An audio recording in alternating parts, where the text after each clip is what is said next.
Hasto Kristianto, Sekjen PDI Perjuangan, kembali menjadi sorotan dalam sidang di Pengadilan Tipikor 21 Maret 2025. Dalam nota keberatannya, Hasto menegaskan kasus dugaan suap dan perintangan penyidikan Harun Masiku tidak merugikan keuangan negara.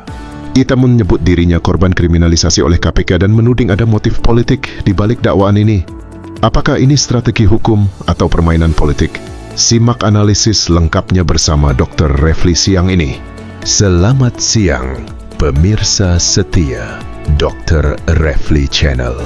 Anda kembali bersama kami dalam segmen analisis berita terkini.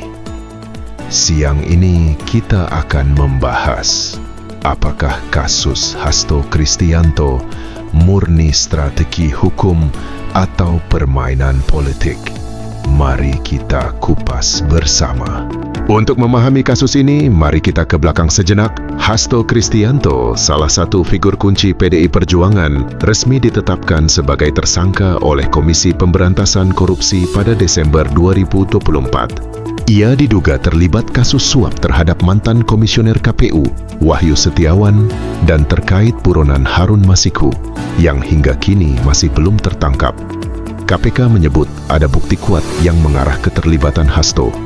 Namun, benarkah hanya itu ceritanya? Di sisi lain, PDI Perjuangan tak tinggal diam.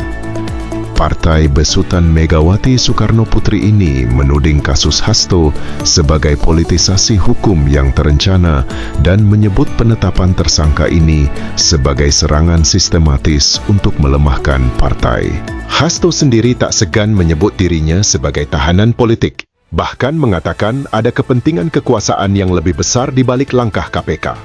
Tuduhan yang tentu saja memanaskan situasi politik tanah air. Sementara itu, KPK bersikeras bahwa proses hukum terhadap Hasto murni berdasarkan fakta dan bukti.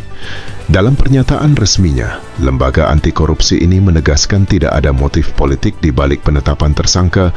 Mereka menekankan bahwa langkah ini adalah bagian dari komitmen memberantas korupsi tanpa pandang bulu.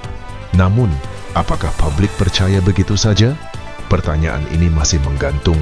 Atau bagaimana kita mesti akati kasus ini? Apakah ini benar-benar strategi hukum untuk menegakkan keadilan ataukah permainan politik untuk menggoyang salah satu pilar kekuatan politik PDI Perjuangan di Indonesia yang menimbulkan tanda tanya?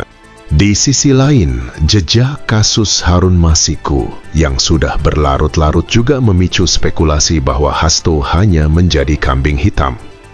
Ditambah lagi pernyataan bahwa Hasto Kristianto tidak merugikan uang negara, bukankan suap juga masuk ranah korupsi? Jangan karena kepentingan kelompok atau golongan tertentu, hukum menjadi tumpul atau dikebiri. Hukum adalah panglima tertinggi yang harus kita junjung demi keadilan dan ketertiban masyarakat.